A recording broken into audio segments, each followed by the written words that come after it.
오늘의 사연 시작하겠습니다. 10년 전쯤 지난 시절의 일입니다.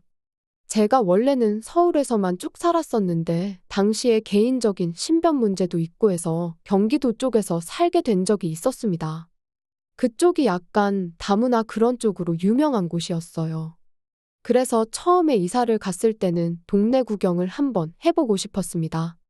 다문화 거리가 어떤 분위기인가 궁금하기도 하고 당시에 할 일도 딱히 없어서 산책 겸 해서 새벽바람에 한번 다녀온 적이 있었네요. 그냥 주워 들은 것만 가지고 생각해보면 위험하거나 무섭거나 그런 이미지일 줄 알았는데 그런 건 없었고 똑같이 사람 사는 곳이더라고요. 뭐 다른 게 있다면 괜히 다문화라서 그런가 비슷한 사람들이 지나다녀도 괜히 그 사람들이 한국 사람처럼 보이지 않았다는 것 정도였을 겁니다. 그리고 간판들이 한자나 노어로 되어 있는 걸 보니 여기가 다문화 거리가 맞기는 맞는구나 싶었네요. 간판으로 보나 거리 분위기로 보나 약간 예전에 즐겨보던 홍콩 영화 한 장면도 생각나고 좋더군요. 저는 좋아하는 분위기라 괜찮은데 이 동네가 위험하다는 그런 인식이 생기는 이유가 아마 같은 한국 땅인데도 다르게 보이는 위화감 때문이 아닐까 그런 생각을 했습니다. 골목골목이 주는 분위기나 해서 괜히 새롭고 하니 저는 빨빨거리면서 골목 구석구석을 쏘다니고 그랬습니다. 그러다가 요즘 보기 드문 다방이라는 간판이 눈에 들어오더라고요. 당시에 저는 말로만 들어봤지 실제로 가본 적은 없었거든요. 영화나 드라마 같은 데서나 보기만 해봤지. 실제로도 영화에서 보는 것처럼 그런 일이 있는 건가 싶은 호기심도 들고 해서 한번 가볼까 싶은 마음이 생기더라고요. 제가 살던 곳에는 당연히 저런 거 구경도 하기 힘들었어요.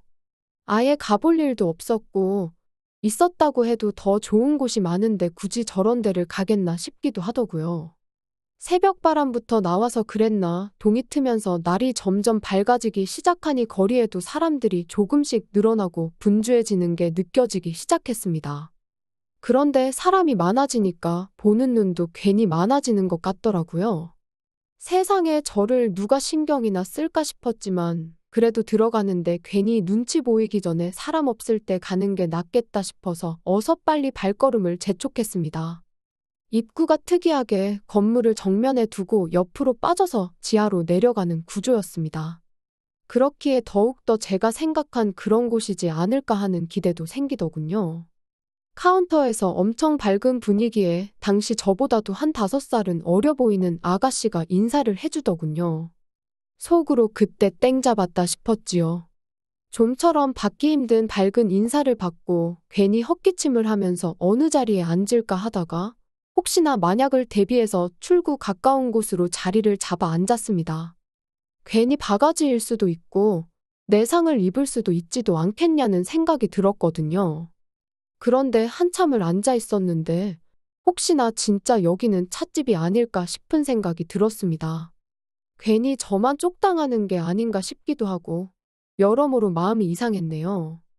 괜히 아닌 척하면서 쩔쩔매면서 두리번대고 있었습니다. 제가 자리를 잡아 이미 앉아있던 상황인데도 불구하고 접객 같은 건 할 생각이 없어 보였습니다.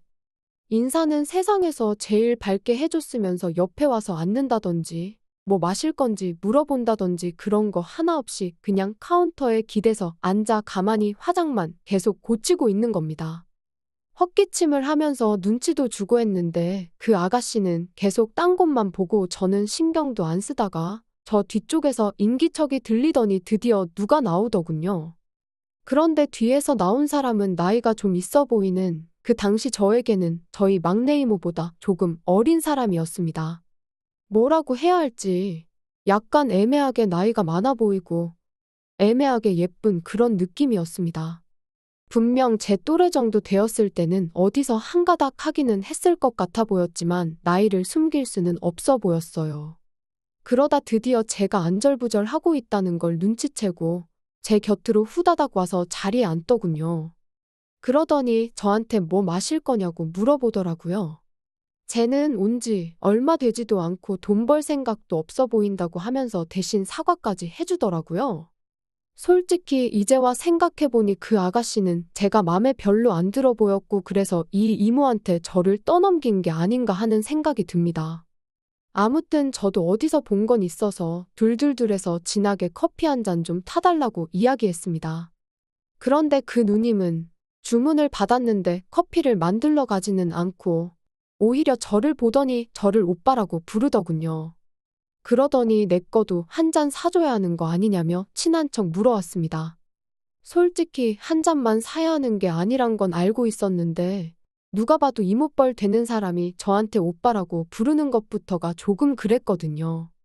그래도 그때는 주문을 받는 게 아니고 이 사람이 분명히 여기 사장님이 아니겠냐 싶었습니다. 오빠라고 했던 거야. 제가 여기 와서부터 꽤나 오랜 시간을 대기를 하고 있었으니 제 기분을 풀어주기 위해 그런 게 아닐까 하는 생각이 먼저 들더군요. 확실히 입구에 있던 아가씨는 제 스타일이었기도 하고 일하기 귀찮아하는 그 사람을 커피를 시키고 나면 제 옆에 앉혀주지 않겠나 하는 기대도 들어서 1시간 커피 값치고는 꽤나 큰 돈이었지만 지불을 했습니다. 그때부터는 괜히 긴장도 되고 그랬어요. 아침에 마실 나온다고 괜히 너무 추레하게 하고 온 건 아닌가 싶기도 하고 눈곱도 괜히 띄고 그러면서 긴장하고 있었습니다. 괜히 숨이 깊게 들어가고 손도 살짝 떨리고 그러더라고요. 그런데 그 기대가 무색하게 그 젊은 여자는 카운터에서 여전히 관심 없는 듯 턱을 괴고 있는 상태로 딴 곳만 보고 있고 그 이모뻘 돼 보인다는 분이 뒤뚱뒤뚱 커피랑 이런 걸 챙겨서 가지고 오더라고요. 컵받침이랑 짝이 다른데다가 이까지 조금 나가 있는 커피잔을 보니 커피 맛 또한 하나도 기대가 되지 않았습니다. 그런데 커피잔이 입에 닿자마자 저도 모르게 우아하고 감탄을 해버렸네요. 커피를 그렇게 잘 아는 사람은 아니지만 그 커피 맛만큼은 제가 어디서도 단 한 번도 입에 대본 적이 없다고 해도 무방할 정도로 이것보다 맛있는 커피는 없다고 단언할 만큼 독보적인 맛이었습니다. 인스턴트로 이런 맛을 어떻게 내는 건지 싶을 정도로 감탄이 다 나오더군요. 잠깐 커피 맛에 너무 심취한 나머지 옆에 그녀가 앉아있던 것도 잊은 채 커피만 마시고 있었습니다. 그런데 따뜻한 커피 때문인지 긴장이 풀려서 그런가 괜히 날카롭던 신경도 좀 누그러졌어요. 그러니 제 옆에 앉아가지고는 저를 지그시 바라보던 그 누님이 다르게 보이더라고요. 가까이서 보니 화장이 조금 진한 느낌이 있긴 하지만 입술도 새빨갛게 칠해서 그 당시 제가 주변에서 보던 또래 여자친구들에게선 느껴본 적이 없는 그런 매력이 있더라고요. 그러니 제가 처음부터 여기에 온 이유도 뭔지 기억이 나기 시작했습니다. 커피를 마시러 온 게 아니라 체험과 경험을 위해 왔다는 것을 말이지요. 그렇게 생각을 고쳐먹으니 계속해서 그녀가 예뻐 보이기 시작하더라고요. 이 누님이 풍기는 분위기가 그냥 그런 게 아니고 당시 저 같은 애송이는 마음만 먹으면 헤어나이지 못하게 만들 것 같은 연륜에서 나오는 무언가가 있었습니다. 그러니 오히려 저는 더더욱이 긴장이 되기 시작하더군요. 그때부터는 카운터에서 딴청 부리고 있던 제 스타일의 여자는 눈에 들어오지도 않았습니다. 그 누님이 제가 아직 20대라는 걸 알고 나니 혼자 까르르 웃으면서 오랜만에 몸보신하겠네 하면서 기뻐하더라고요. 자기한테 저만한 조카가 있다고 하는데 정말 이모뻘이 맞았나 봅니다. 그리고 이어지는 질문 공세가 마치 호구조사를 하는 것 같았습니다. 이 누님이 물어보는 말에 저는 따라가지를 못하고 계속 네네, 아니요 하면서 단답식으로만 대답을 했습니다. 그런데 누님이 제가 따라오질 못하니 지루해졌는지 어느 순간부터 질문을 하면서 테이블 건너 벽에 걸려있는 텔레비전으로 계속해서 시선이 옮겨가더라고요.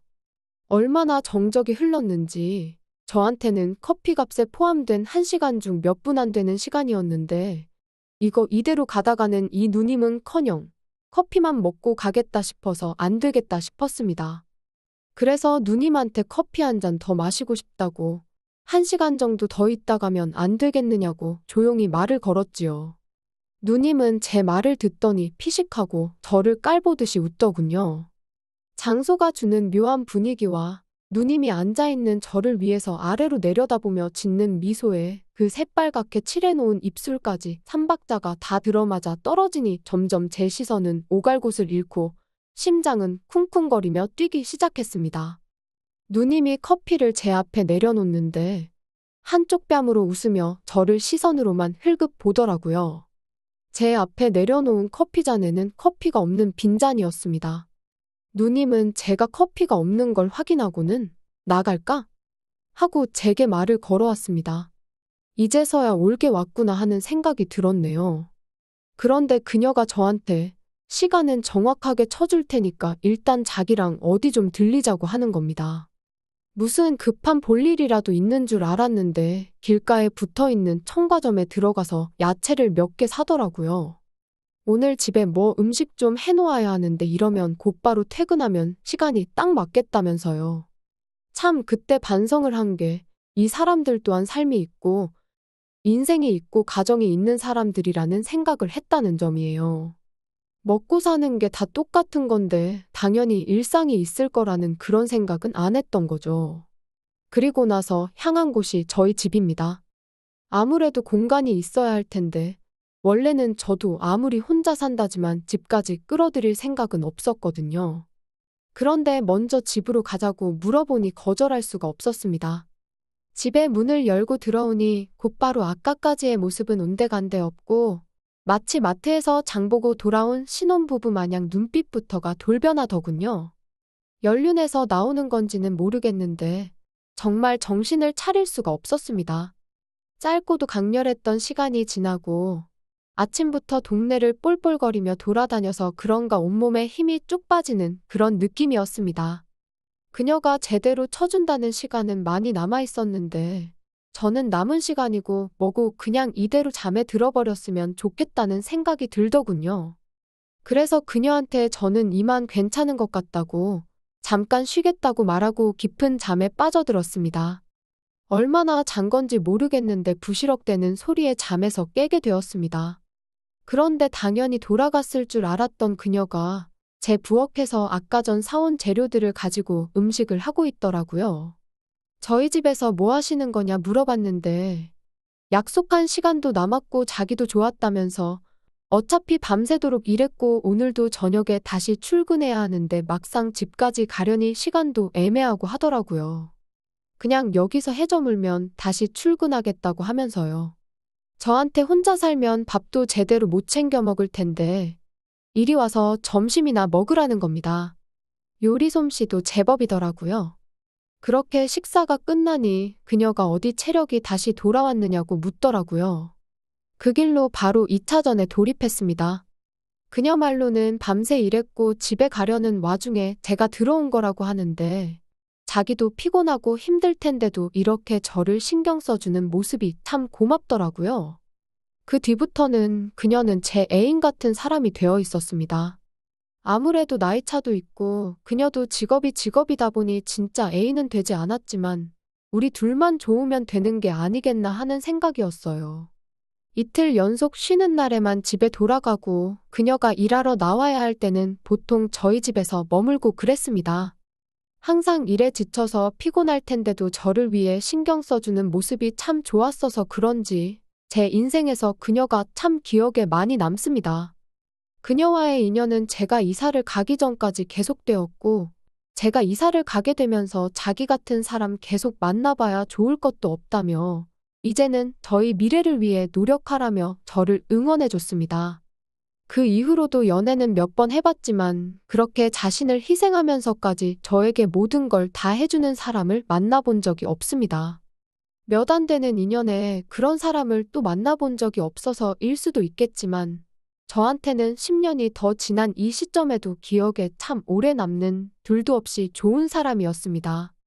잘 지내고 있을까요? 회사에서 믹스커피를 마실 때마다 그때의 커피 맛도 생각나고 그녀가 항상 그립고 보고 싶을 때가 있습니다. 또 찾아주셔서 감사합니다. 매일 새롭고 흥미로운 사연으로 찾아뵙겠습니다. 구독과 좋아요 잊지 마시고 다음 사연으로 다시 찾아뵙겠습니다. 감사합니다.